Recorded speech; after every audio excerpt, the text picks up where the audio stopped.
And welcome to your Saturday morning chill and coronavirus daily. What are we, number 4? Number 5? I can't remember. Going daily all the way at least until Holy Week, maybe through Easter. We'll call it 40 days of crazy, even though it's nothing like 40 days at all. How are you doing this morning? If you've been following the channel, I know you've seen me on, at least that I've been on this week, quite a bit more than normal. This dealing with, I don't know, trying to do what I can for us, right? I mean, the way I see it right now is just a lot of weird.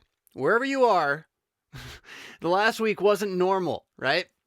And so what I then see is a lot of us saying, this is not normal, let's do something about it. And I see a lot of individuals trying to replicate the same things and maybe not always doing a good job. What I think we should do is we should all do what we're best at right now and try not to do anything else. Like, find the things you're best at, do that, and let 3 weeks pass, and then let's reassess our situation. So what am I good at? I don't know. Making noise with my mouth. and for some reason you can listen to it and have a conversation with other people on the side, right? So my plan is not that I want to do daily video at all. It's really demanding, actually, emotionally, to try to do. But what I want to do is be here with you through this, some stability, something that's not going to change until the mess is over, provided that I'm still alive, right? Just to be here to check in. Okay, that's still happening. Life is going on. It's going to get back to normal eventually. So, and with that, the fact that this happens to be a channel devoted to Christianity, more or less, well, that can't hurt either, can it now? Yeah, I mean, I'm pretty sure you can get your network TV shows every day if you want right now, with all the hysteria that they're going to sell you. But Saturday Morning Chill, we're going to be talking about theology for the most part today. I see there's quite a few comments already just chiming in before things get going. Nothing too, demonstrably needing my response. LCMS Christian says, waiting here in East Texas for some real Christian conversation. And Jenna Anna Quinn, a cringe walker, says, lol, a bit of a late start. Yeah, well, I said last night I was going to take my time this morning. It must have been a fun, long game night with the kids. Yeah, a little bit. Yeah, we played, my eldest and I are playing, I don't know if I've told you this, like with almost each kid, we have a different 2-player game we're playing. Although 2 of them are now coveting Salt and Sanctuary that my son and I have been playing. So we've started playing that one as well. But I've been playing something called Divinity Original Sin, which has nothing to do with Christianity, even though it totally uses like Christian jargon as like the title. It was a Game of the Year level, what do you even call this? Role-playing, Baldur's Gate style role-playing done well, 2015, something like that. I don't remember. And they've updated it so you can play it with consoles now. And so she and I are playing 2 players. Pretty sweet. They got it set up so you're in this like top-down Dungeons and Dragons video game environment. And you have a main player, but you can play as a second player with them, another character, and you're on their screen, but then you can actually split screen, and you can go so far anywhere, and you're just playing, with each other. And it's been really interesting to see how the conversation goes, because you're having conversations with other characters, and yet you're on the same team. So that's been fun. So yes, we did have a good game night last night in that regard. A bunch of the other kids sat around and watched. Aussie Jedi, he knows the game, is an amazing game. I'm still having trouble. It's a bit technical to play this game, and I'm still having trouble really embracing that since we're only playing maybe once every 5 to 7 days with a good 2-hour sit down to play. But it seems like it's pretty intense as a game. So we intend to keep plucking away at it and really leaning on the story. It gave you like 4 different modes, right? And we didn't choose the pure story mode.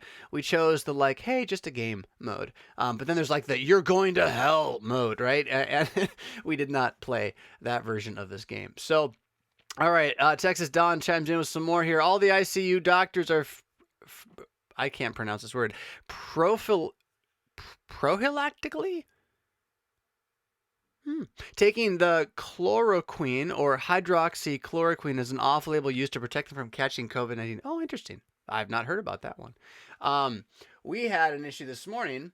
Someone's playing Sea of Thieves. That's cool. Bunch of fun. We had some issues here this morning where we've got to go with a little one to a doctor for effectively a rash that has nothing to do with COVID-19.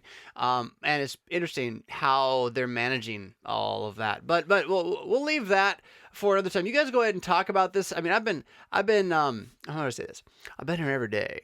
saying throw me comments about coronavirus. But today we're doing Saturday Morning Chill. So we're going to jump toward more of the normal here. But you guys talk about what you want to talk about in the comments there.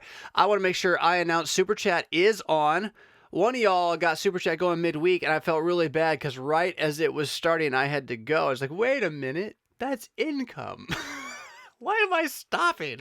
I think in any case, Super Chat is on, and the law of Super Chat remains that I'm going to do everything I can to not miss it while I talk about the stuff you're here for me to talk about. So, but especially if you have a question or comment, you Super Chat it. That thing has a good chance of interrupting just about everything else.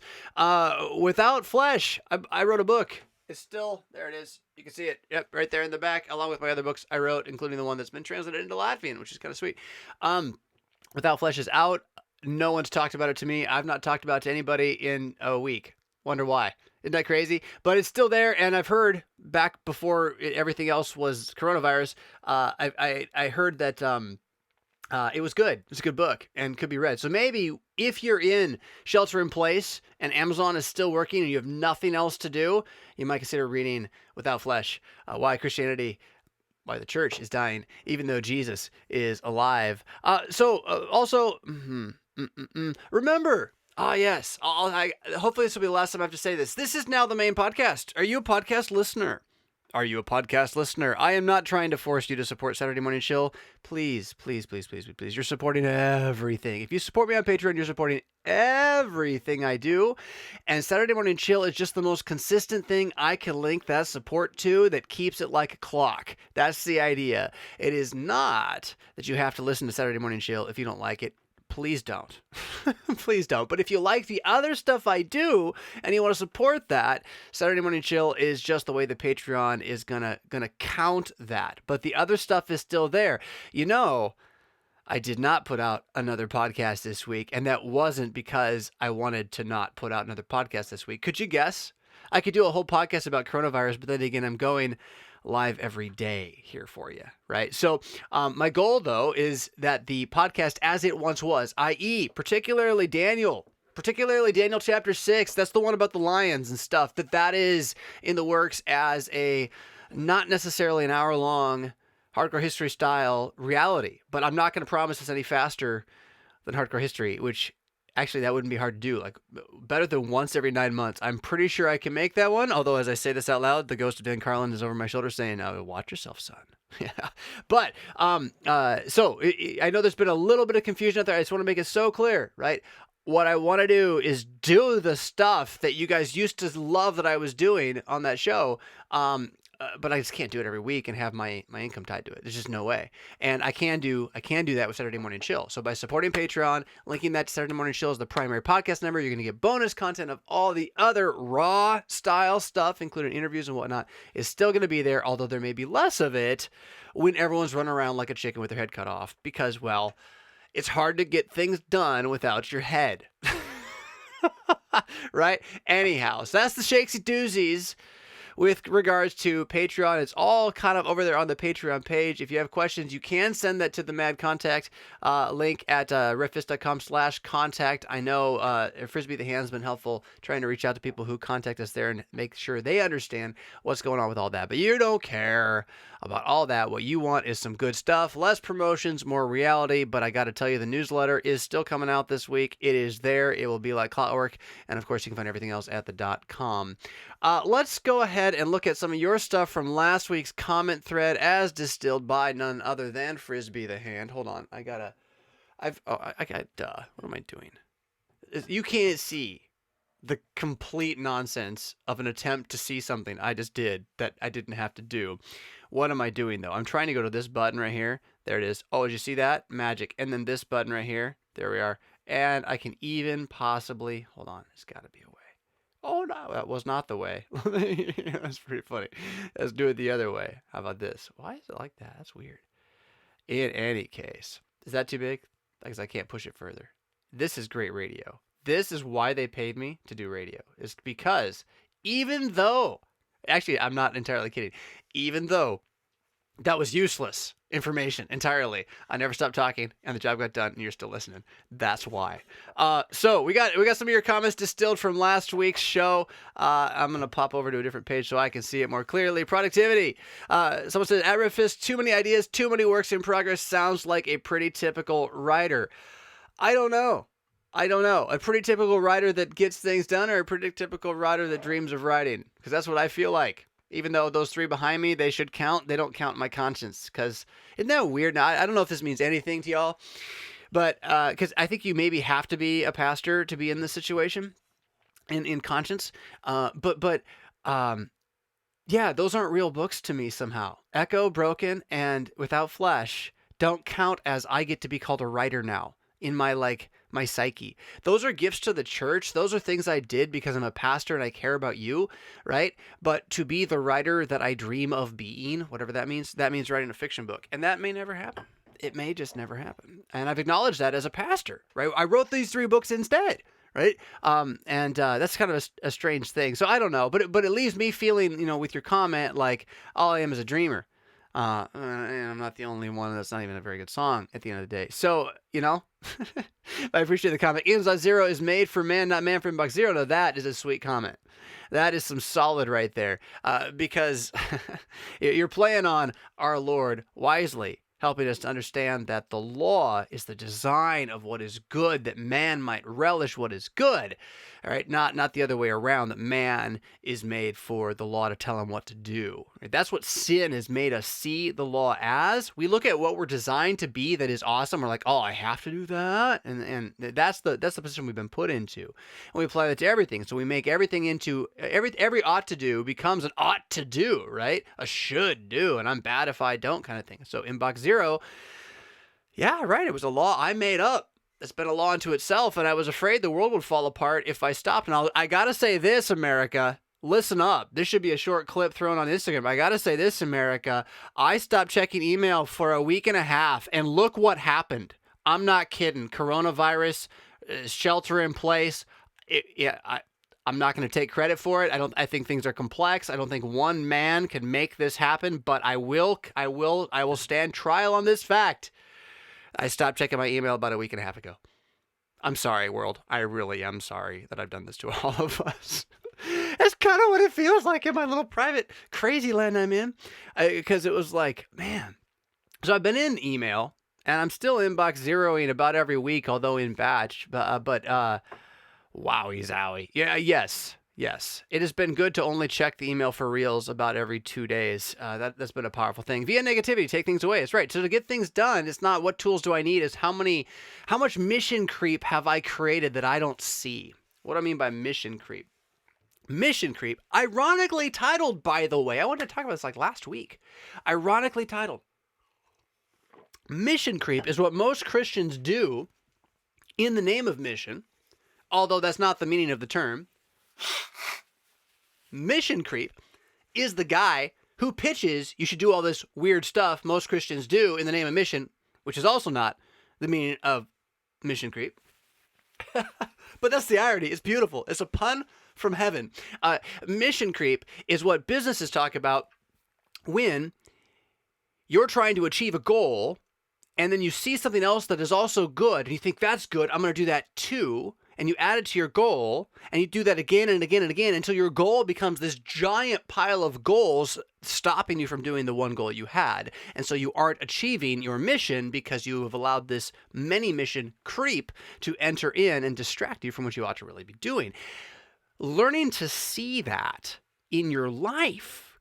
Now, forget the business. The company does this. The congregation most definitely does this. And the congregation thinking it's missional is absolutely caught in this. But your individual life easily does this all the time too. So that panic shopping and mission creep, we've talked about panic shopping already, they're not completely separate from each other, right? But what is the antidote? Via negativa. Take away things to achieve what you desire done, right?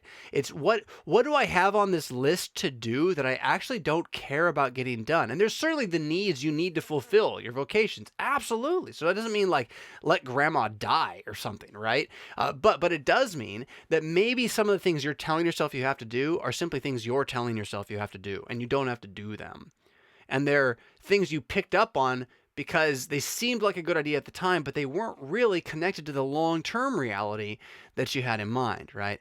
And so you start to take things away. I've been trying to do it, and then the world fell apart. And so again, I apologize for causing all of this nonsense. Thoughts on what? What are your thoughts on Lars Levi Laestadius? It's a sweet name. That's my thoughts. I have no idea who this guy is. Clearly, you've told me he's a Swedish Lutheran pastor from the 800s? 1800s. That would be an easy one, right? What happened there? This happens in the Bible with like copyist errors. Precisely this kind of thing, although it wouldn't have involved a shift. But yeah, what was that? That was someone hit shift 1, right? There's your typo analysis. Also, thanks for your work. Been a ninja since 2013. God's grace and peace on your ministry. Thank you. Yeah, I wish I knew more about Lars Levi Laestadius. He's got the same name as the drummer from Metallica. He's got the same middle name as one of the sons of Abraham, who also happens to be the father of the priests. And he's got a sweet sounding Latin name, and it's LLL. Like, why is he not the godfather of the Lutheran Layman's League? I don't know. Those are my thoughts on Lars Levi Laestadius. I'm sorry I couldn't give you more, but hopefully it was entertaining. Oh, but there is a link. Dare I? What happens? What happens to the show if I do that? Oh, it did it. It worked. Cool. Is this legal? Wikipedia, can I do this? Lars Levi Laestadius was a Swedish pastor and administrator of the Swedish State Lutheran Church in Lapland, who founded the Laestadian Pietist revival movement. Well, my opinion is less of this guy now, to help his largely Sami, I don't know what that means, congregation, who were being ravaged by alcoholism. So, okay, cool. He wanted to stop the problem of alcoholism in the congregation. All right. And so he tried to change their lives. Pietism was a movement usually doing that. Look it. On Wikipedia, the image for pietism is Luther's seal. See, that's a little sum off right there.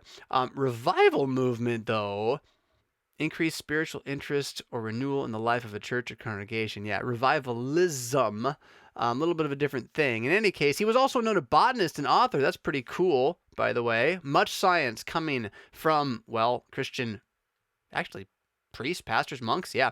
Laestadius himself became a teetotaler, that is, alcohol is bad, you're not allowed to have it, except for he did use wine in Holy Communion, so good for him, but those who followed in his train, not so much. In the 1840s, when he began successfully awakening his Sami parishioners to the misery and destruction alcohol was causing them, that's great. He helped stem off their alcoholism. I can't say much more about his theology other than that those movements he was involved with didn't go well long-term for Western Civ. I'm going to just say it that way. Oh, interesting. Why do we have so much on this guy? He met a Sami woman named Milla Clemensdotter of Folling. I'm totally mispronouncing this. Also known as Lap Mary, in the municipality of Krakum. Okay, she belonged to a revival movement marked by a pietistic and Moravian influence. Yeah, it's getting worse. Led by Pastor Per Brandl of the parish of Norra. She told Laestadius about her experiences on her important meeting for Laestadius because after it, he said first, the secret of living faith. So, okay, what do I think of this guy? I think this guy is why Sweden's church is completely gone. That's what I think. This guy is part of the movements that absolutely ransacked Swedish Lutheranism and destroyed it of any vestige of Christianity within about a generation. So what I would say is, while I know nothing about him personally, The Hammer of God is a book that if you haven't read just because it's a good book, you should read for the historical insights of Bo Geertz, a bishop in the Church of Sweden, last Christian-ish almost era and barely hanging on, giving you the history of how these movements, the very ones you're talking about, in fiction form, by the way, how these movements, again, ransacked, destroyed Christianity in Sweden. So what I would think is this would be the story of accidental mission creep, destruction of Christianity through heresy and heterodox. A little leaven. 11 is a whole lump. But that's a guess. That's a guess based on what I saw there. So I'm always willing to learn more and be corrected, that kind of thing. But we're going to go back to culture, gaming, music. Are you excited for Half-Life Alex? You know, I didn't even know about it. And then I got hooked into listening to, I don't even know his name, the guy who owns Valve. I adore the mythology of Valve as an organization. Their handbook is a dream handbook. Like if I had to get a job somewhere or could start my own company, that handbook, that is so cool. That is, it can't be true. It can't actually be that great. So I was very interested to hear the guy talk because I'm like, and especially I saw him and he was like comic book guy, right? And I'm like, this guy is just got to be completely a tyrant in that place.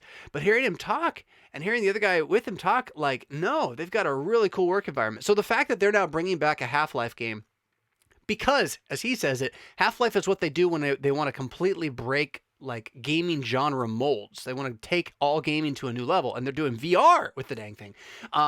Because they think it can be something just extremely immersive. That's exciting. Am I skeptical? Sure, but again, they're talking about it like they just play it all day because they love it. And the way they talked about in the interview, this was done on IGN, by the way. The way they did it on the interview, where they were talking about what games they'd played recently, and this is the way Valve works. It's like if you work at Valve and you decide today I want to play video games because I think that's the best use of my time all day is just to play games all day, like you just do it. And if someone wants you to stop, they have to convince you to stop. Not, your boss can't tell you. They have to convince you it's worth stopping and that it's a better use of your time. And that's the employee handbook thing. It's amazing. I can't believe the company works, but well, in any case, it's mythological. So am I excited that company, with all that kind of crazy, clever, ongoing mold-breaking reality? I mean, Steam, Portal 2, and then again Half-Life 2, which I never played, by the way. I just saw it. All of that, and they're going to come out with something now that they think is going to break the mold. Yes, I'm excited. Do I have the capacity for playing it? That's a different issue. VR is a whole nother beast when it comes to your computer power and all that kind of thing. If I've not heard of Theocracy's music, you should check it out. South Theology and music. We shared something in a... Oh, I'm not familiar with this at all. We shared something that somebody else shared with us. I'll pause it. Whoa, pause. That did sound cool. Except it's not coming through. How do I do that? Can I do it like this? Oh, it's just coming through the microphone. Maybe. Yeah, but I'll get bumped if I play that, so I can't play that. But that sounds really cool. We shared some music that was shared with us recently on a newsletter, and it was like a playlist of stuff that was a combination of biblical, lyrical, you could almost call it contemporary Christian, but it wasn't really my thing. I listened through a little bit. I got hopeful initially. I'd love a little more hip-hop beat, kind of epic fusion, epic orchestral rock fusion, hip-hop beat, touch of bluegrass, mostly instrumental, Christian-infused, psalmic, poetic something. Like if anybody wants to start that band so I can listen to it, you go for it. I'm pretty picky with my music taste these days. But I'll check out Theocracy. Mandalorian is a Western. That is so cool to know. I just don't want to pay the money to watch it right now. But maybe I should. Maybe my wife and I should. No, she hates Star Wars. What should I do? I don't love Star Wars anymore. I despise it too. So my kids would probably like it. Is it for kids? Can you watch Mandalorian with kids or not? WeTV reminiscing. I can't reminisce about WeTV. It's gone. Do you still have any Walther shirts? No. Those were on Spreadshirt. Maybe they never came off. You can go look on Spreadshirt. I don't even know if I have that image anymore. I was thinking about getting one for my wife if I had any. Nope, I don't. I am working on, in Dreamland, having t-shirts that are more new and updated. If you go to my Redbubble, I don't know. I'll try to get this into the newsletter. My daughter has been making stickers for my Redbubble account that have to do with theology, and not always, but more, and they're getting good. And so she's working toward t-shirt level there as well. Plus, in-house, we're working on our logo. We'll get our logo on a t-shirt sooner or later. That's all my fault, Frisbee. Oh, I got to get to that. A lot of Vikings make up a new group of Fiskians. We have a lot of ninjas now, a bunch of Vikings. Right, the Mad Christian is a little Viking-esque. And did I tell you I'm a Viking? Did I tell you? This is like, I was so excited in my midlife crisis to realize I did not have to self-associate my identity with my Germanic heritage, but could in fact embrace my Viking heritage instead, which happens to be both Norse and English because it runs through England. My Vikings conquered and stayed for a while and dropped the E off their last name. And so as a result of this reality, I am a Viking, and I can, instead of having to think about, nutcrackers and Christmas trees with candles on them, I can think about hats with horns on them and axes and like going across the sea bravely and fearing no thing, right? Except for Beowulf or whatever.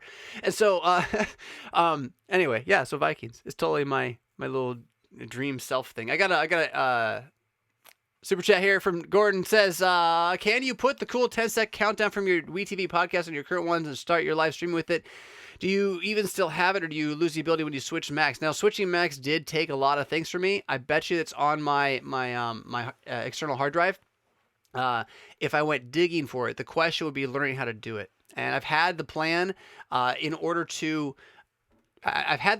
to put front and back end stuff on. Did I miss that? Oh, for Pete's sake. To put front and back end stuff on the show, to drop in clips, and it's just a matter of learning the program and then putting together the organizational structure to have these items. You're probably looking at, to do it cool and well, 40 hours of work over a month and a half to get it to a place where it would feel cool and I'd be proud of it. And I don't have that time. That's just what it comes down to. And so every week it's like, well, I'm just going to push play this week, I guess. I even have a sweet little thing I bought. It's one of the first tools I bought maybe 2 years ago, a year and a half ago. Little button tool for switching scenes and putting stuff in. It works so well. I can use it to actually hotkey my computer. But yeah. So yes, no, yes, time, coronavirus. That's my answer to that one, Gordon. Appreciate the super chat, though. And then Cafe Sola, thank you. Super chat, it bless you and your family. I appreciate it during this time. Likewise to you, yours, everybody. I mean, by and large, I'm not too terrified of this reality going on around us, but at the same time, I do know it's going to impact real lives in real places. I think most of us are going to come through this just fine, one way or the other.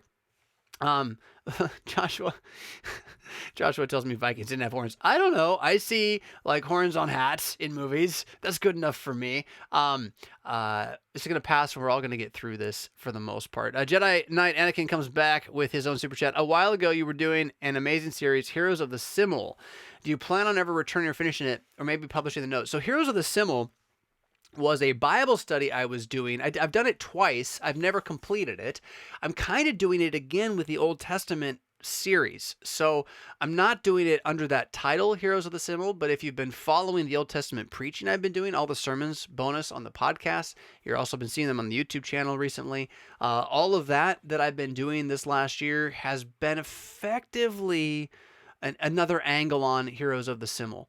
Have I ever done it directly at that title again? No, not for a couple of years. And again, what you caught and what you've seen was all we just threw a camera into the Bible study classroom and caught it as best we could, which is why the audio is so bad. So if I were to do something like that again in that way, I would probably either need to do it as a podcast series after after God is judging Daniel and after Revelation is actually done, because I just can't do much more until I finish those things. But now how did that get down here? Where did that come from? But the concept remains behind a lot of what I do. And so, yeah, to rethink that as its own series would be really cool. And to do that in a Revelation a Revelation Unleashed style, where I'm just picking off like chief names and telling their story from a simul justus epicator kind of perspective, or not a perspective, focusing on those elements in the text, right? That could be really sweet. I love the idea. I'm even going to write it down. It would make a great podcast. But I'm not writing well and talking at the same time. I spelled things really bad. Let's try this again. Heroes of the SMChill. All right. Yeah, I have to give some thought to that. That's pretty cool. Apparently, Arsant Angel Fire, even better. You had a super chat I didn't even pull in. Where did it come from? And it magically jumped onto my screen? Is that from some other time? I don't even see it in the comments as I scroll back. How weird is this? There's Gordon's, there's Cafes, there's Jedi Knight, but you're right there. Is this from last time? I'm coming from an evangelical... Fist, come on, slow down. I am coming from an evangelical background to Lutheran doctrine. What is the role of evangelism? Yeah, we did this like last time. Has that been on screen this whole time? Oops. Thank you for that previous comment from a previous show. So jumping out of the super chat world and back into WeTV reminiscing, Vikings are cool no matter how you spin it, although they're also as awful and dangerous and wicked as pirates and ninjas. None of this is really good, but of course we're playing in La La Land because it's just fun. Rafisk, you're shaking your paper. I did that on purpose. I brought it back just for that. And Miss the Cats and the Goats, yeah, and Pixelated Ninjas, yeah. And Strong Bad. Of course, we miss Strong Bad. How could you not miss Strong Bad? All right, I'm going to come back to you guys for a few moments here before we maybe go to some of those other questions and just catch a lay of the land, see what else you have here. There is Arsant in this morning. It was from last week, yes, but thanks for reading it again, question mark. I just don't know how it showed up. Mrs. Harris says... unfortunately, that white magic Jesus stuff is prominent even without the crisis. Where is the original comment that brought us to white magic Jesus? I completely agree with you that white magic Jesus is a problem. Is this it? Yes. Jana says, I'm mainly worried about the teaching to use Jesus for white magic stuff, but nothing about how he actually conquered death for us and gives us forgiveness. Just channel the power of Jesus to feel how to help your neighbor, like Thor. Not that we shouldn't help neighbors, just wrong focus. Yeah. Don't exactly know where you were, where that's connected. Ooh, burp coming. Oh, and for some reason, you know what? I'm tangenting. I'm going to come back to this. I'm going to write it down too. Hello, internet land of smart. You gave me some advice when it came to headphones, and sadly, none of that advice really panned out, but you eventually, nonetheless, pushed me to the Apple AirPods, whether you knew it or not.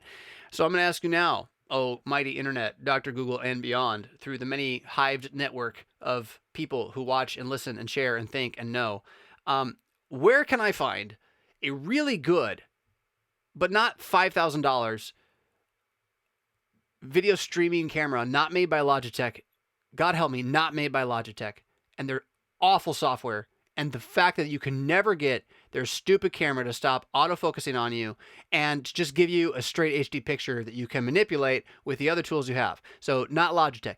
Where can I find a camera to do this show with that I can just have it be the same every time I turn it on and not have to fight it? Does anybody know? Because I'm tired of buying cameras. I really am. I'm tired of buying cameras and mics. I think I got the mics and headphones all set finally.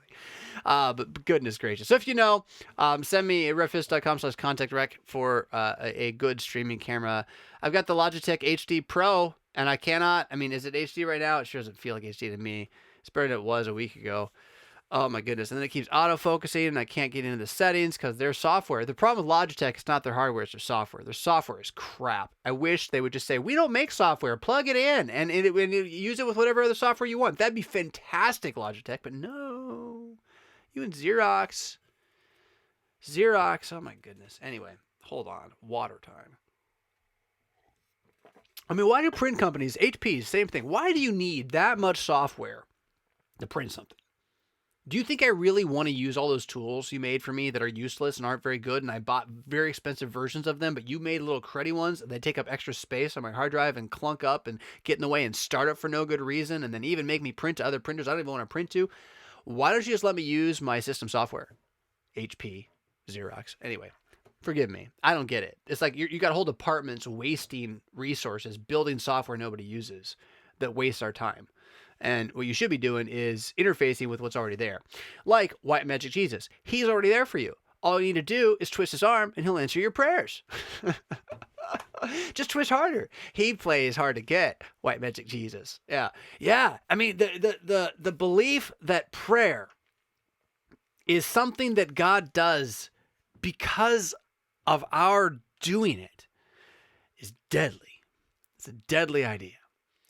Prayer is God always hearing you when you talk because he loves you. He hears your thoughts, he hears your words, he hears your deeds because he loves you. Now, if he doesn't love you, it's not prayer. Now it's idolatry. He hears those thoughts too. And those he turns a deaf ear to their answer in terms of for your good. Yeah. He will give you what you want for your bad. If you are asking a tree for it, he will let the tree give you what you want. In the crazy allowances of his omniscience and his letting all things work for the good. But for you who are a Christian, you who are inside of Jesus, every thought, word, and deed is heard by God.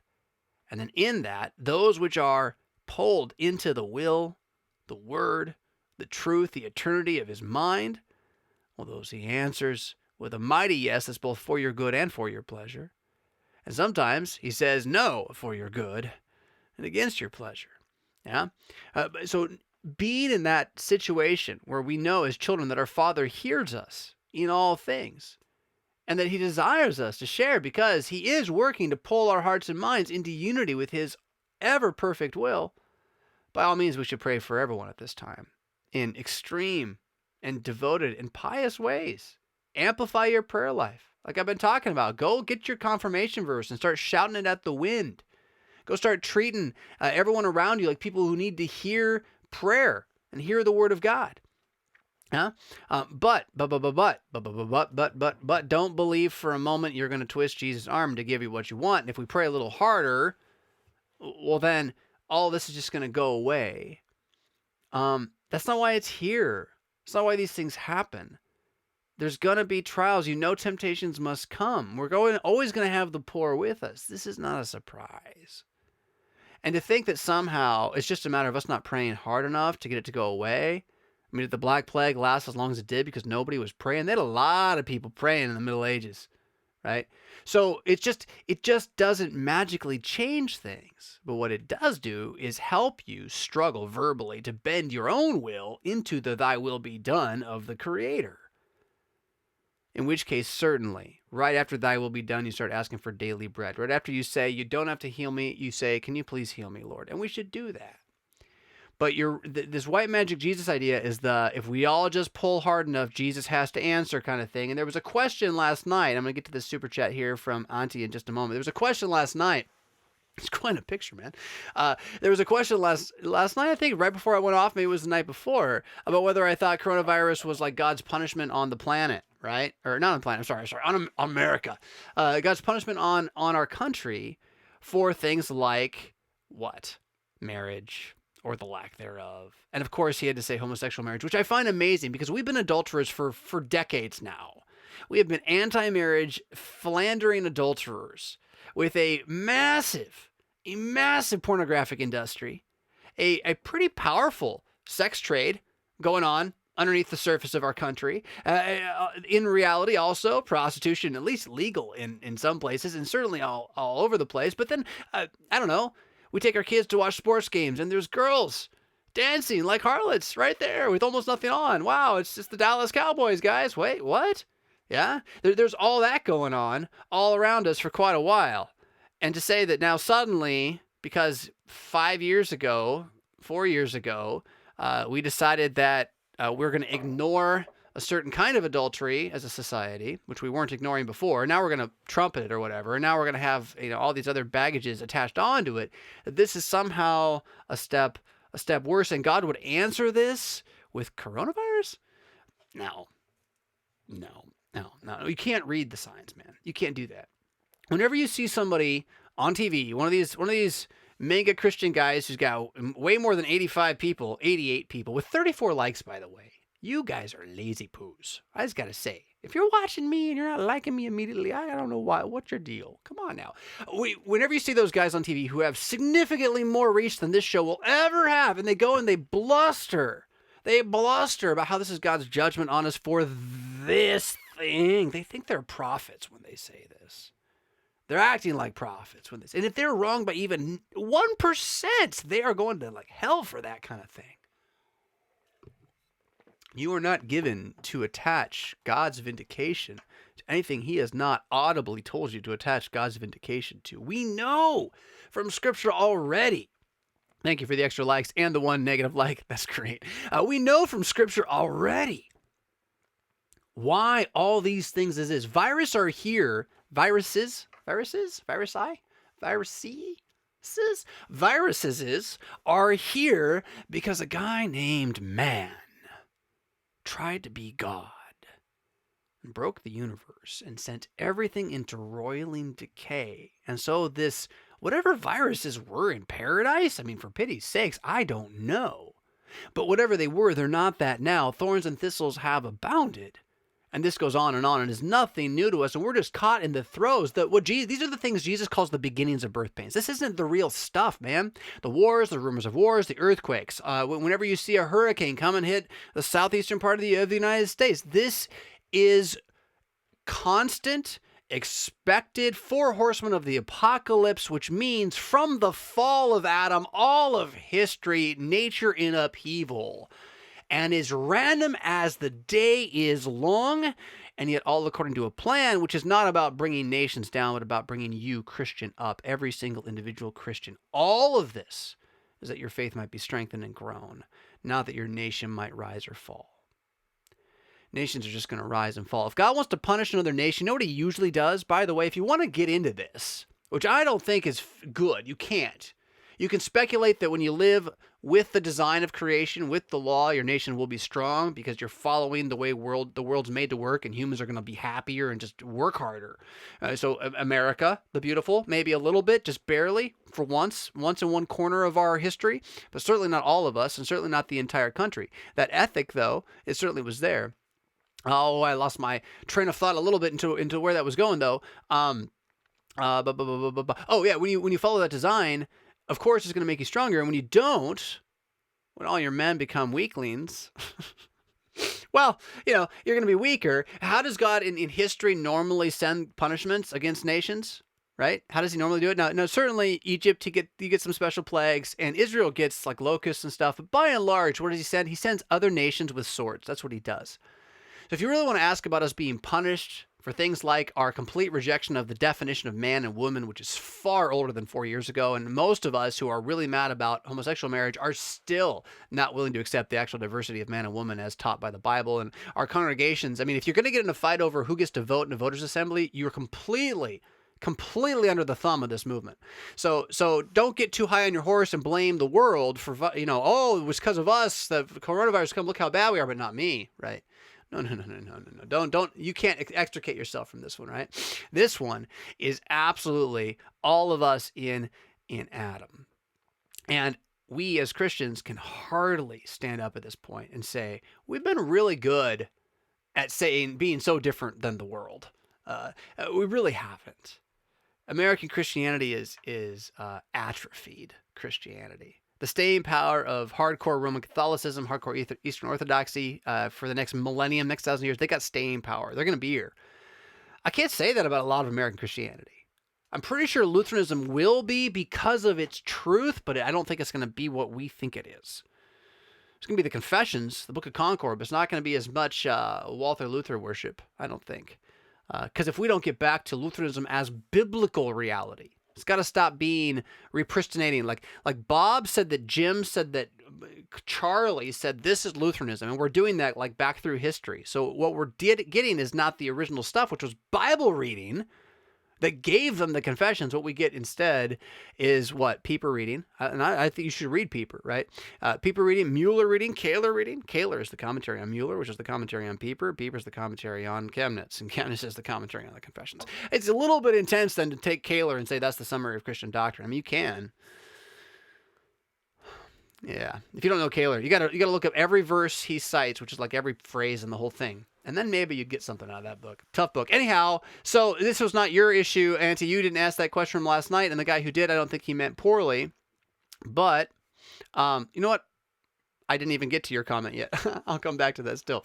But this bit about, it was the white magic prayer stuff, and the bit about being able to tell that this is God's punishment on us for specific thing. What we should say is, yeah, this is God's punishment on us for falling from paradise.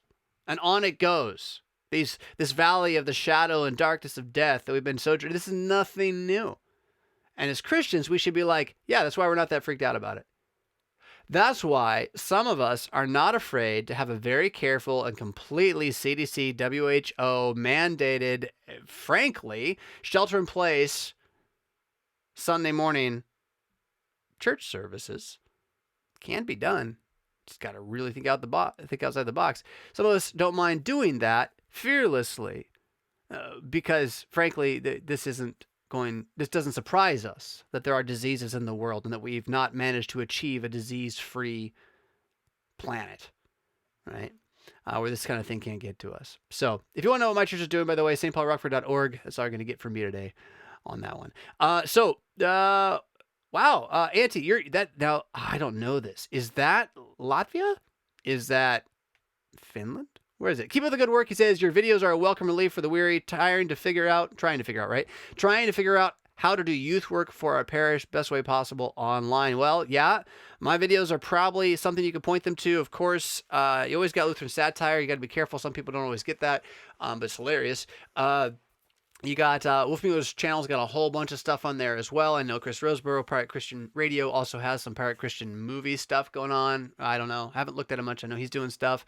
The Bible Project, it's a YouTube channel with the Bible, books of the Bible, like real good exegesis done as cartoons. Totally worth it. I can affirm like 98% of what they say. It's really, really well done. So that's something to check out there as well. Finland. Auntie is from Finland. Awesome. It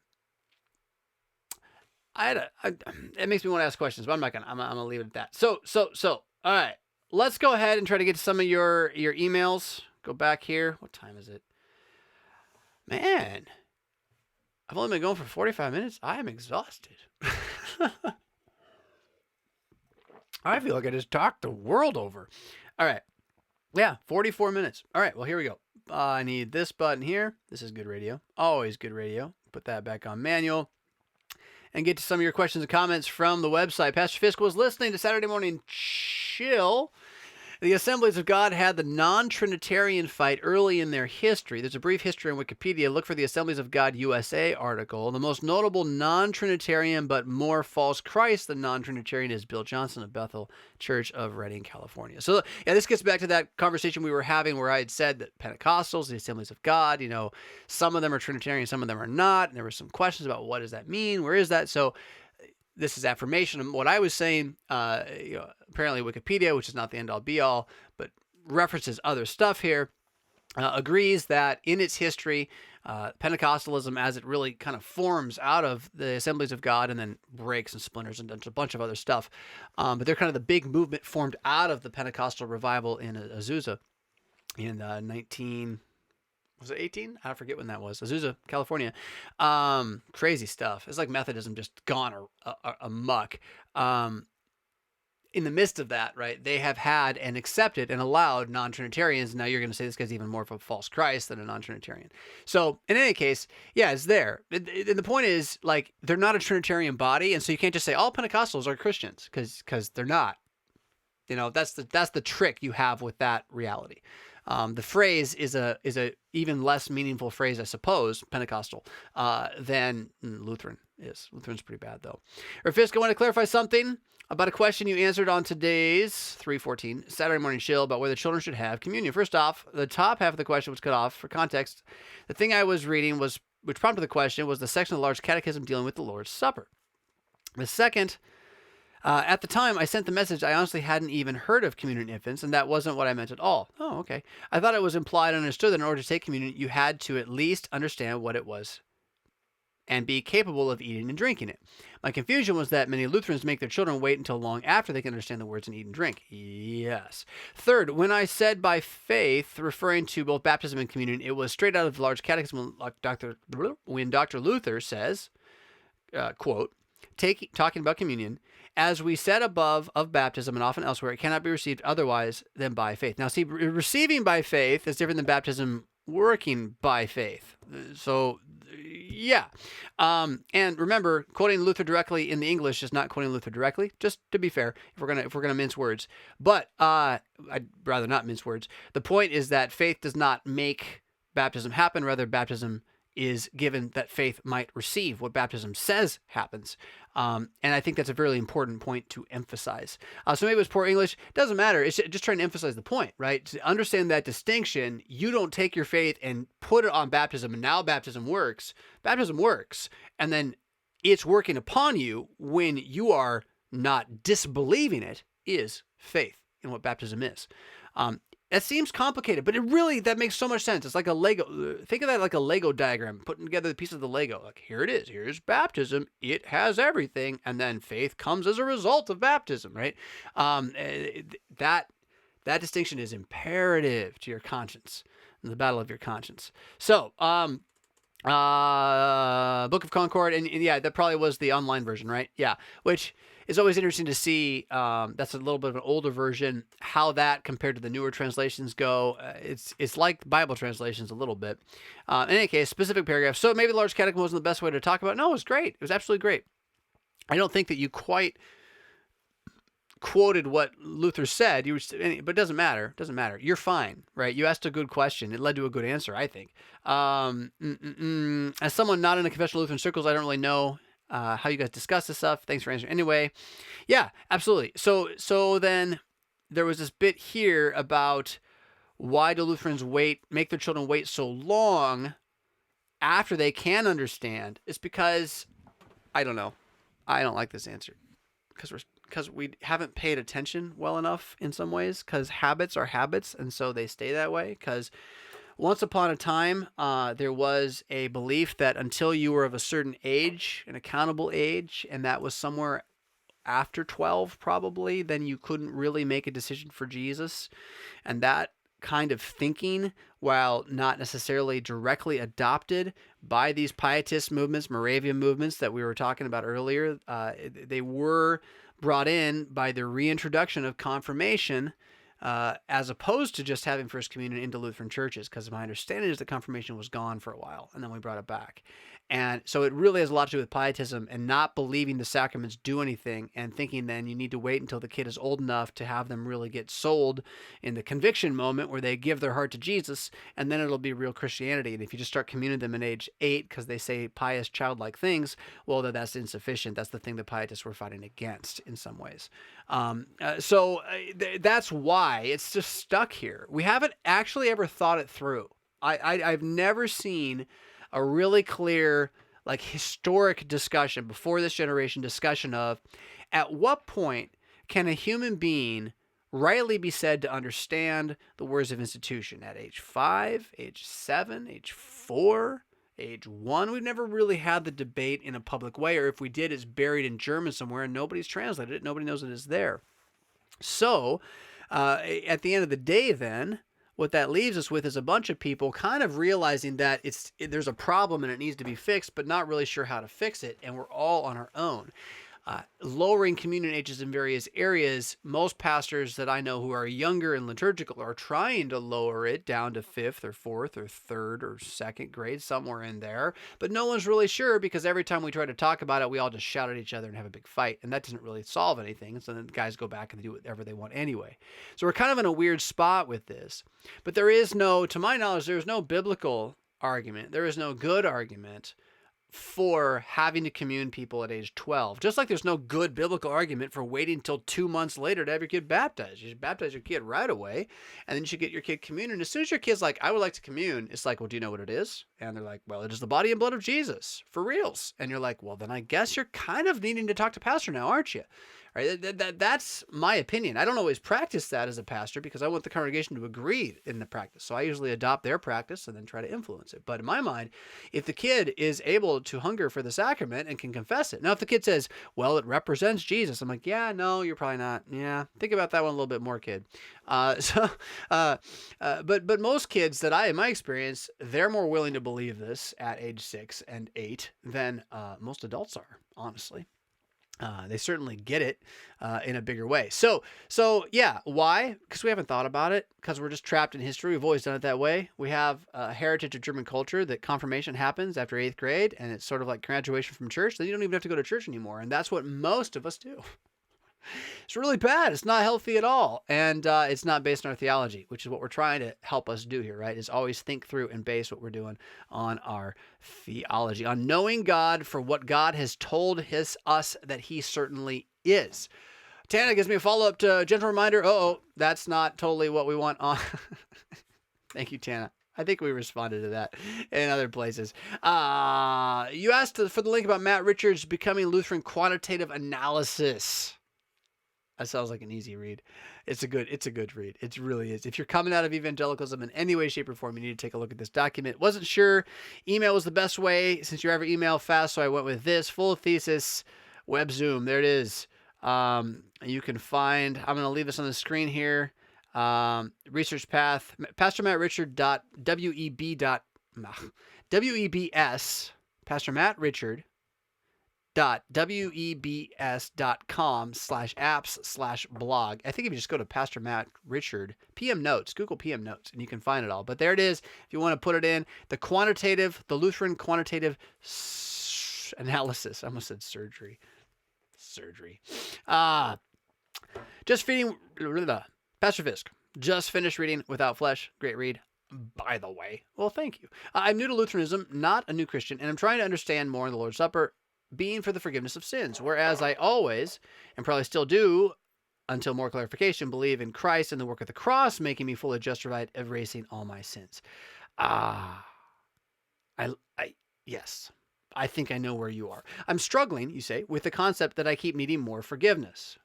I can't help but feel I am cheapening the cross and not giving what Jesus did on it for me all the credit. That's interesting. It's like I'm saying the cross wasn't enough. Okay, that should probably be with your other paragraph here. We need more paragraphs and emails, friends. Just a heads up for all of us. All of us do. Like 3 sentences should be the max. I am really struggling with this. I do believe Jesus' presence is in the wine and bread. Good. But I'm having a hard time with differentiating between justification and forgiveness of sins through the supper, as I feel I would then need supper every hour. Well, yeah. It's both. It's both. And it's in the tension between them is where its power lies. Because you don't need it every moment of the day. You need it as often as you can get it. And that's limited by humanity's ability to get it to you. Like as a group of people, we can only get it so often. We can't do it every hour of the day. But we do need it every hour of the day. And we need it. What it gives us when it gives itself to us is the promise that it's enough in itself this time. Always. Entirely. The whole thing. But then you're like, but I need more. Yes, you do. And that one also will be enough the whole time. You're like, that doesn't make sense. I'm like, yes, it does. You don't make sense because you're trapped in a little world in which things like particle physics can't exist, in which you can only have equal and opposite reactions be physical realities, and that there is no, say, quantum reality and or even macro reality, much less a fourth dimension spiritual reality in which God's just doing whatever he feels like to do behind what we can see and observe and touch. I mean, if bees can see colors we can't see, what on earth are the angelic realm doing around us at all times? Huh? And so that's what you're struggling with, really. Because what you're saying is that you can't have the justification Jesus did on the cross be the justification he gives you in the supper without it somehow destroying each other. Like there's no problem here. The supper is the cross. The supper is Jesus' body hanging on the cross. It's also his resurrected body. Is it a different body? It's the same body. It's the crucified body. So what Jesus did on the cross that earned it all, what happened on the cross is he paid for it. It's all paid for. But the supper is where he gives it to you. That's not a betrayal. It's a fulfillment. It's a consummation. It's a marriage, for Pete's sake. Consummation as language. Follow the root back to the dictionary. See what that really means. That's what it is. It's the consummation of what he did in death and resurrection for you at the cross. Once for all, action completed. It is finished. Here, now, eat it. Eat it. Eat more of it. Because you cannot get enough of it. You cannot get enough of it. You struggle with needing more forgiveness because you believe he did it all at the cross. He did forgive it all at the cross, and now he comes to give it to you so you might believe it more. So what you're doing is you're saying, I would rather make up my own rule, wherein when I feel guilty, I remember that it was all done on the cross so long ago. I will rest on my memories and my power to remind myself.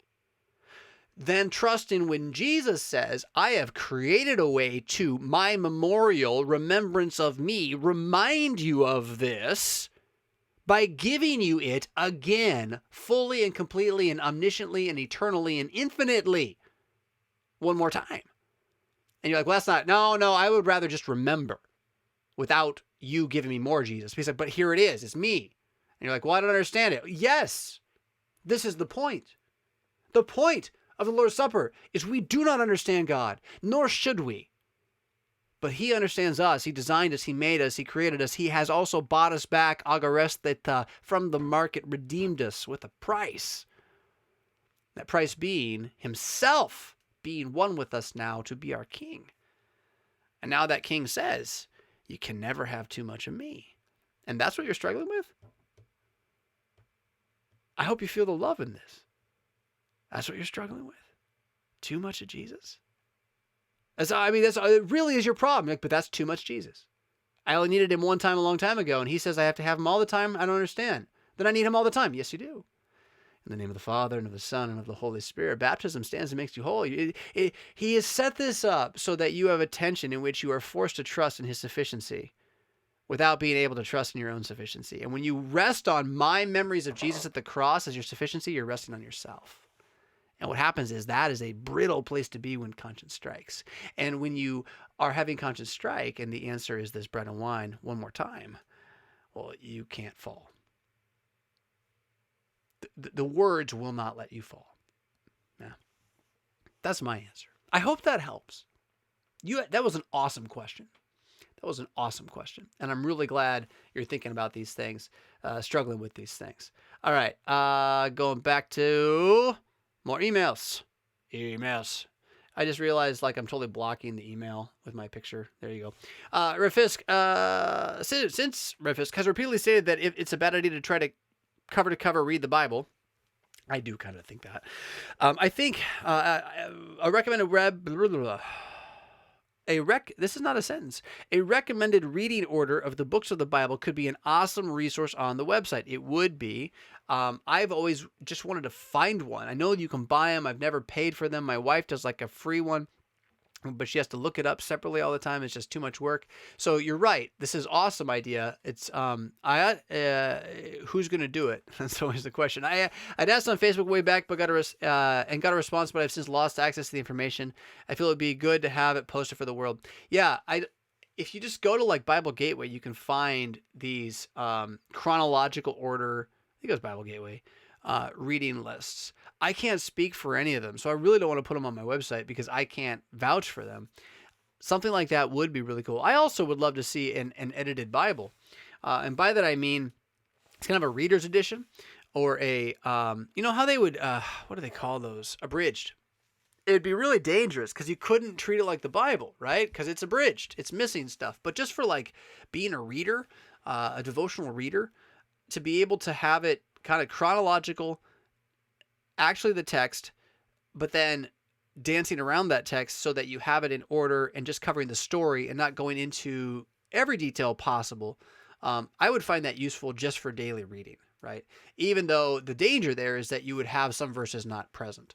But it'd be it's how do you get into it? I feel the same way about the Psalter. I love the Psalter. I know the ordering of the Psalter is highly intentional. I don't know that it's inspired, but it is highly intentional. And whether it's inspired or not, you got a debate about whether or not post-exilic Jews had the, Maccabean era Jews had the power to be inspirational in their editing of the Psalms as they had received them. And that's a whole other topic. The Psalms themselves are all inspired, but their order, I don't know. That'd be worth debating. Kind of fun for nerds to do. But my point is, to have the Psalter arranged in a way that I could access it easily. Oh my goodness, that'd be amazing. As opposed to when you study those who look at the ordering of the Psalms, there are reasons why things are where they are, but it's just it doesn't really help us use the book, right? So yeah.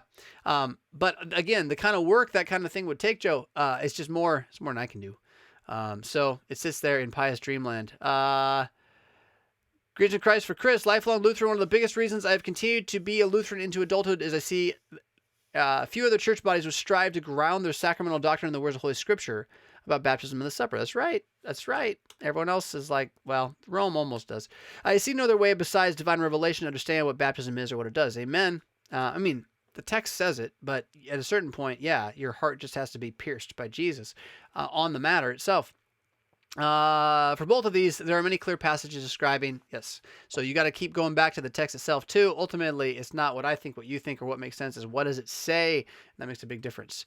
He continues, one area where I have some confusion though is Luther's and Lutheran description of the body and blood of Christ as being, God bless you. I hate this question.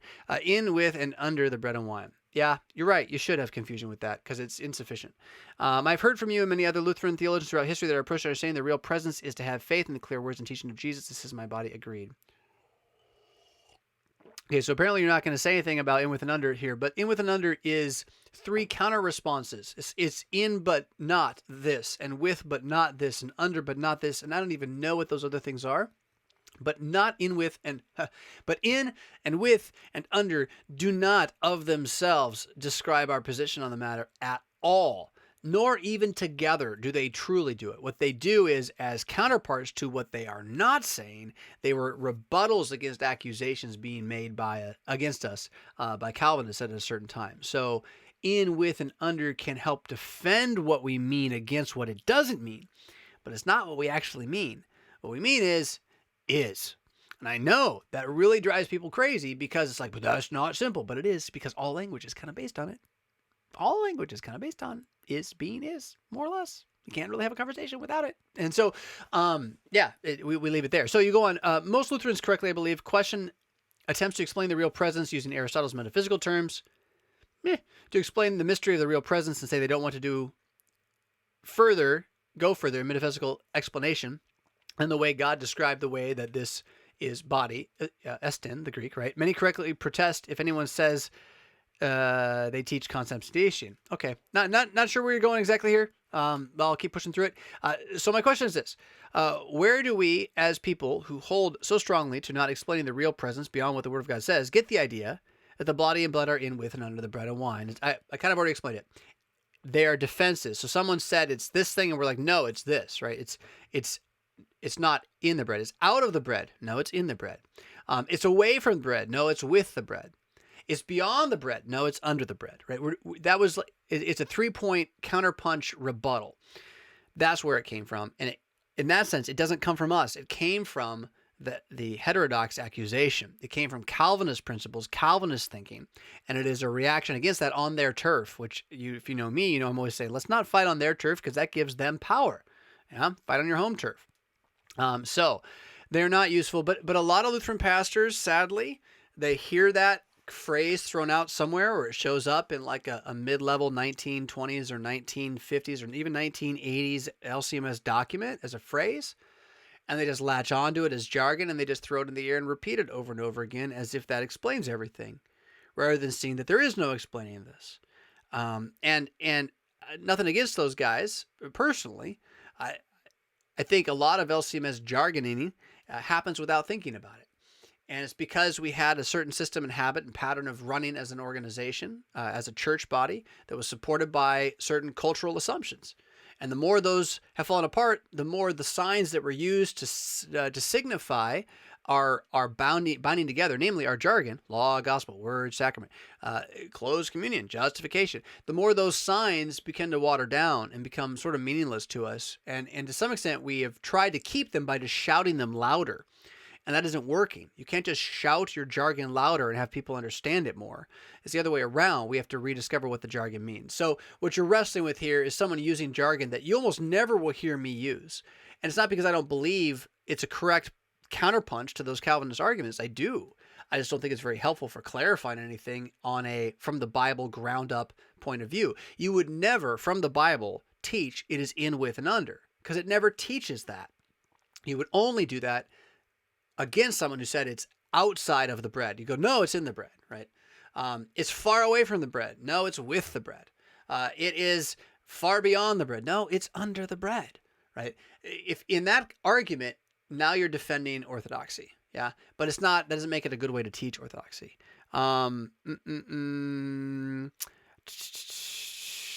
Clearly, Lutherans don't think it's a contradiction to say this bread cup is my body, new covenant in my blood, and also, no, see, we do. See, yeah, sadly, they haven't thought it through, and they don't understand, so that by itself, in, with, and under does not, sorry, I hate this argument. I'm just going to say it again, the whole thing, I have to repeat myself.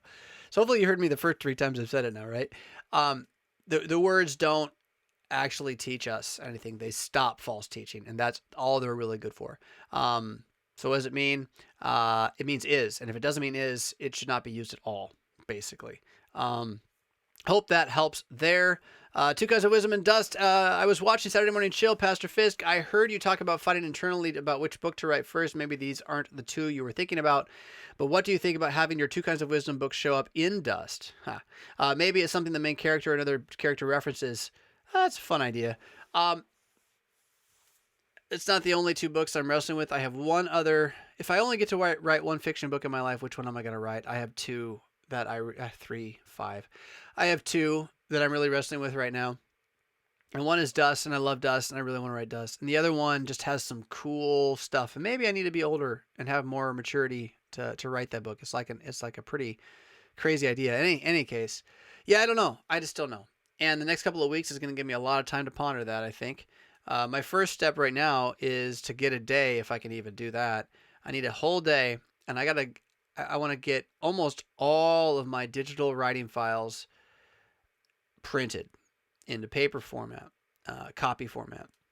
And then I want to put most of them in a box and not look at them again, and probably delete their digital file, or at least bury it in an archive somewhere, so that I don't have so much to dig through every time I want to try to write. And then I'm going to try to just do the same thing with dust, and do a lot of dust by hand initially. So same thing with, and if I can do that, if I can even get that like as a platform going, I think then the two kinds of wisdom, the second wisdom, will have a chance. We'll stand a fighting chance, but nothing stands a fighting chance right now. Everything's falling apart. Jedi Knight Cringewalker comes back with another super chat. I appreciate it, man. You're being kind to me today. Let's see. In Ephesians 3:18, Paul uses 4 dimensions to describe God's love instead of 3. That's usually how I explain it. Lutheran Eucharist. There's a dimension you can't see. I love Ephesians 3, and the way you said that, I don't know if that all made sense, but I'm gonna switch. Hold on a second here. I'm gonna switch. Brain, come back from the far beyond. I'm gonna switch this over here while I go look that up. Some Ephesians 3 action. Where are you, Ephesians 3? Bibble. Oh, it's all zoomed in too. It's gonna take me a second. I apologize. Ephesians 3. Let us zoom out. There we go. All right. Back to you. This will take just half a moment as we... Nope. Oh, that's wrong. And let's get Super Chat back in here. And there we go. You can see some of it. So Ephesians 3, the idea here, right, is that you used the idea of the 4th dimension to describe whatever is going on in this really bizarre passage from the middle of the book of Ephesians. Very rarely quoted or looked at. But it is pretty intense because it kind of, on the surface, and I think I've looked at the Greek, but it's been a long time, so I'm not going to try to say I know what the Greek is doing here. But this passage seems to tell us why.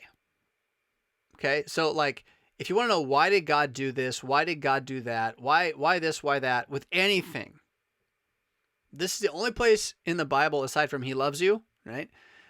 Which is all over. The only place I've ever seen an intellectual answer. So maybe I'm wrong. But this one's pretty intense. And so, Paul is talking about his ministry, and how he is the least of the saints. Yeah, I guess we gotta start at verse 7, chapter 3, verse 7. Of this gospel, the one Paul preaches, Jesus is risen. I was made a minister, a servant, according to the gift of God's grace. So God chose Paul to be an apostle. It's a special thing. It was given to me by the working of His power. Yeah, with baptism, Lord's Supper, faith, all those things. To me, though I am the very least of all the saints, as I don't consider myself very good, this grace was given to me, to preach to the nations the unsearchable riches of Christ. So he says, I was a persecutor of the church. I don't consider myself to be anything but barely able to walk into the kingdom. But here is what I was given as my grace until I die, that I get to go to a bunch of pagans who don't believe jack, and I get to make them believe in Christ by preaching His unsearchable, notice the I don't understand it, riches. And to bring to light for everyone, verse 9, what is the plan of the mystery hidden for ages in God who created all things. So what's Paul get to do as the least of all of us? To bring to light for everyone the plan of the mystery hidden for ages of God who created all things. Oh, that's a big deal. So that, verse 10, so the plan for the mystery, that's Christ. The unsearchable riches of Christ are the plan for the mystery that had been hidden until it was revealed. Death on a cross, Jesus is risen. That's salvation. So that through the church, that is the assembling of people around the snake and the pole lifted up high, Christ preached and, in fact, given to eat and drink through the church, the manifold wisdom of God might now be made known. Okay, so through the church, everyone's going to get to know the Word of God, but no, here's where the twist really comes. The manifold wisdom of God might now be made known to the rulers and authorities in the heavenly places. Now, the trick the trick with the heavenly places, I know you can't see everything in the text at this point. How can I fix that? I can go this way. Helps a little bit. There it is a little bit. The trick with this is, so what the heck are the rulers and authorities in the heavenly places? Well, every place this is always referenced, this is with regard to the demonic powers, the powers and principalities of the age of the present darkness. But is that all the rulers and authorities? No, not all the angels became demonic powers. So is it also a reference to the good angels? Maybe. Maybe not. Don't know. Doesn't really explain much. Hence the question, right? Hence the question. It's a fourth dimension thing. Sadly, this is annoying. Hold on. Can I fix this? There you go. Now I can see both. All right. No, I can't. Where is it? Sorry, I'm trying to see your question and let you guys still see the stuff. There you go. You can see it. Okay. And I got to move it so I can see it because I got stuff in the way of it. Paul uses 4 dimensions. So this fact that there is a realm with powers and principalities in it, beings, personal beings, lots of them that we can't see, you are referring to it as the 4th dimension, which I like to do too, because that's very helpful for my own little, Doctor Who brain to think of it that way, to describe God's love. Now, here's the thing. God's love, is it just his love? Was his demonstration of his love? That's usually how you explain the Eucharist. So what you do is you take this idea that there are these powers and principalities in the heavenly places that also are being taught the eternal purpose that's been realized in Christ Jesus, in whom we have boldness and confidence through our faith, access in him to go to the Father. Don't lose heart because of me, all that kind of stuff. All of this is showing this 4th dimensional reality. And what you're saying, if I'm not entirely mistaken, is that when you talk about the Lord's Supper, you just have to see there's so much more going on there than what you are observing with your eyeballs, right? There's a 4th dimension, and that 4th dimension is the crucified Jesus. He's also risen already. So the act is done, but the body's the same body, and here you go, take and eat, right? I think that's kind of the idea there. Jim jumps in on Ephesians 3:18, brings to my mind the dimensions of our baptism, grace from Romans 6. Yeah, Colossians 1, absolutely. So time is not something God is constricted by. God created time. He made the days. He made the week. This is why when you go and you say 6-day creation isn't a thing, you're kind of silly. He made the week. That's the first thing. Like the whole thing is he made the week. Does the week not exist? How have we been counting wrong this entire time? Isn't it funny? Every civilization in the world follows the week. And you're like, well, the day doesn't mean day. It means age. The week didn't mean week. It sure seemed to mean week, and it created the week. God made time by a week. I'm kind of excited. I bought a calendar yesterday on Amazon. We'll see how good it is. Spent too much money on it. Not a calendar. It is a calendar though. It's a clock. The clock not only changes like the hour, it says the day, like Tuesday morning, right? What I really want, be even cooler, be one that didn't just say Tuesday morning. I love it to say Tuesday morning. What I want is a clock. Can you find this on the internet? Does this exist? I want a clock that doesn't show any numbers or hours. Okay, so it's not a clock like you've ever seen, but it's tied somehow to the internet, so it understands the rising and setting of the sun. And instead of hours, it shows you dawn to dusk somehow in some really creative, maybe artistic way. And you can see where it's going. Like you can see the arc of the sun in the day. So I know how much daylight I have. So when I wake up, I know how long till daylight, and then I would know how much daylight. And I want to see what it's like to live a month like that. And of course, you'd have to have your time for appointments and whatnot. But like, that's how God created life to be, right? I just want to experience thinking about that. If anybody knows of that clock, send it to refist.com/contact, a link to it, because I'd love that clock. It's probably impossible to get. So I got the next best thing I could find, which again, it tells you, it's morning. it's evening. It's afternoon. Bigger chunks I can really think about, right? That kind of thing. How do we get on the clocks? I don't remember. Why do I feel like everything just got smaller on my screen? Trying to get Josh Chambers over here. Josh Chambers says, first breakthrough I ever had about feelings was an article written by an Anglican about the Lutheran understanding of salvation. Lol. Mockingbird guys at all? Is that where that came in at all? Or from somewhere else? Hold on, I'm gonna blow my nose. I'll be right back.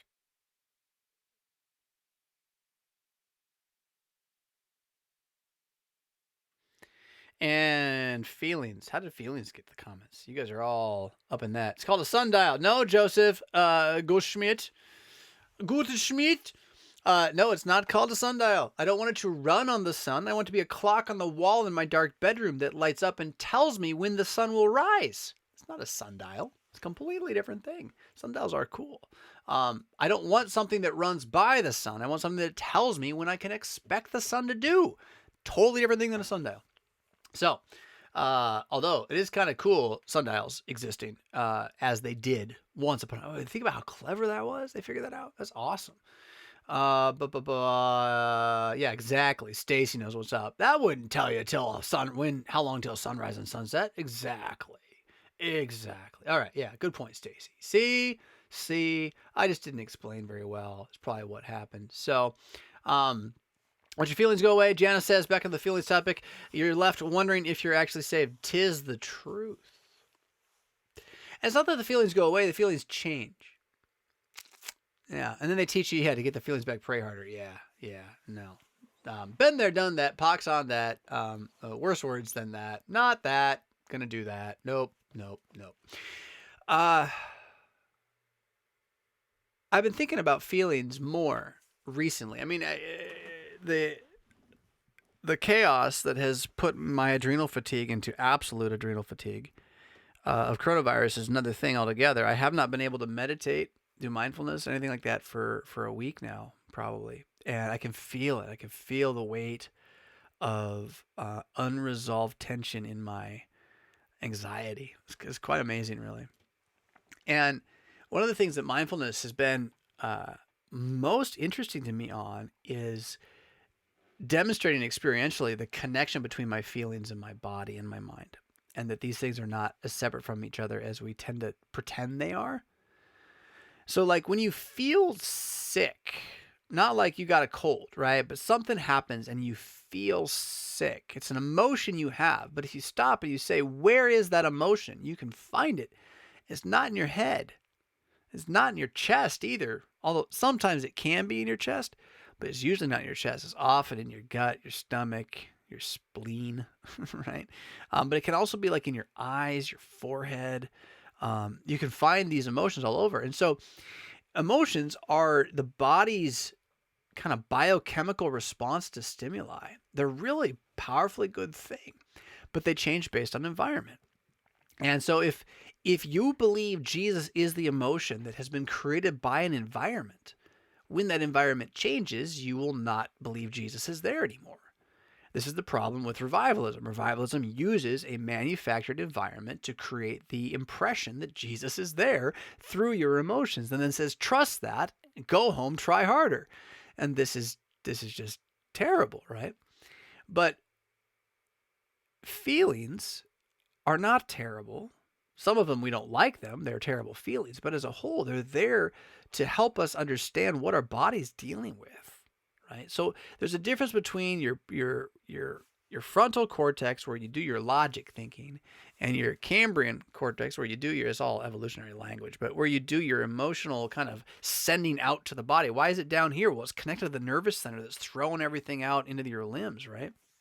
And into the extended parts of your body. So that's why your emotions are whole body realities.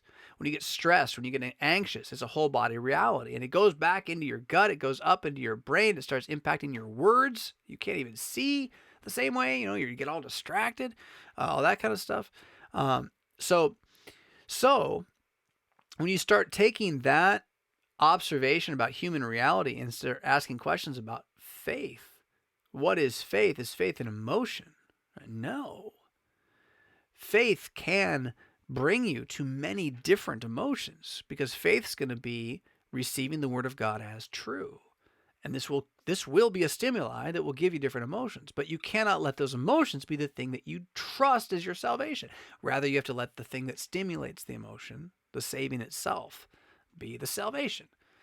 Seems so simple. Let the salvation Jesus does be the actual salvation. Yeah. Rather than its result. Sorry about all the shaking of the camera.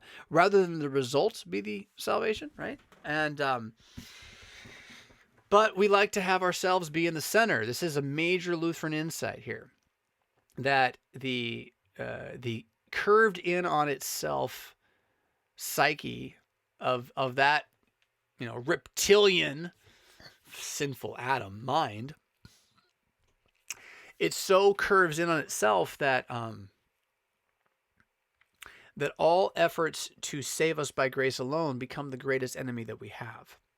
We hate grace more than we hate the Ten Commandments. We hate complete forgiveness and full reliance on God alone without anything I can look at myself to guarantee. We hate that more than anything else. So what we struggle against more than letting go of quote unquote sin, meaning adultery or say theft, is letting go of sin, say not believing that I can't do anything. Refusing to believe I have no part to play in this salvation thing. Yeah, that's the big piece there. So, how are we doing? 11:56. What do we got here? Jim Anderson. I feel like I have one more. Do I have one more Evernote question to go back to? In the Lars Catechism, Luther says it takes a lifetime to sample and develop our understanding of the limitless. Yeah, more than a lifetime. I don't know that we're going to really get it until resurrection. Then it's going to be like, wow, I get it. And then we're going to see how it was there for us all along and how little we got it. And we're going to be even more ecstatic about it at that point because not being able to see it, right? But knowing it's there, the experience now is all faith. When we see that as sight, it's going to be just mind-boggling as a whole. I do have one more email that came through the contacts to throw at you. Look, Super Chat's still there. Rev Fisk, I'm a member of the Wells contingent of Rev Fisk fandom. Woohoo to you. I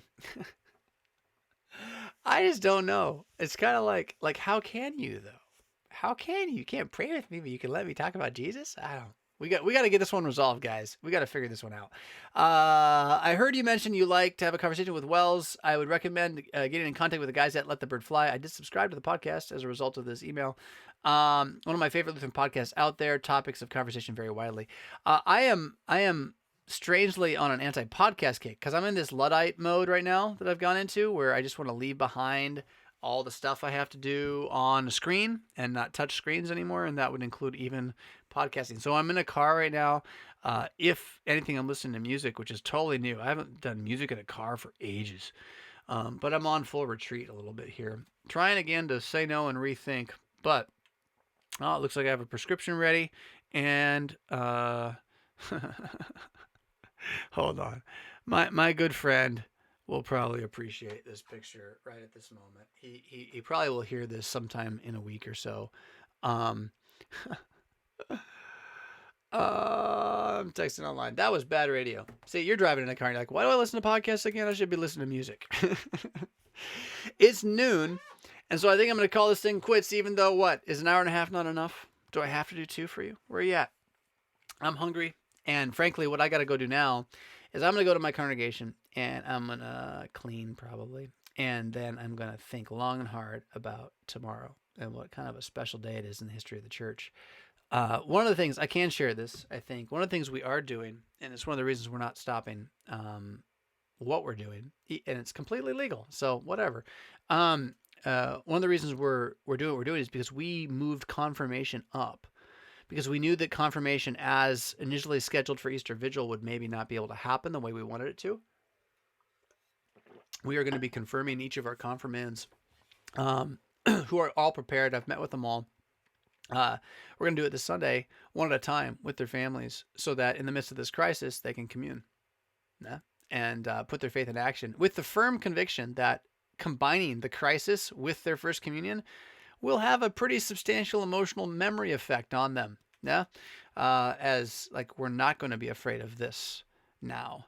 Now, I'm not saying every congregation has to do that. That's what we're doing. And so that's what I got to go do now with my day, is make sure that's all ready for this very special day tomorrow. Unless we got policemen out there stopping us. I don't think we will. Because again, we're going to be safer than the grocery store. And if you want more information, St. Paul, rockford.org, it lays it out there what we're doing. So, did you hear that pop? That was my chest. Am I still alive after that? That was painful. Actually felt really good. I wish I could do it again. Y'all, thanks for tuning in. Saturday morning is officially over. It is noon. It is Saturday afternoon. I will try to be earlier than 10:30 next time around, but sometimes you just got to do it when you do it. Y'all, I'll be back tomorrow, probably tomorrow afternoon and or evening, because we're doing the daily all the time, so it's not like you won't hear from me soon. If you got questions and stuff you want to share, shoot it out right away next time so we get to it right away, because daily content, another thing altogether. Hey,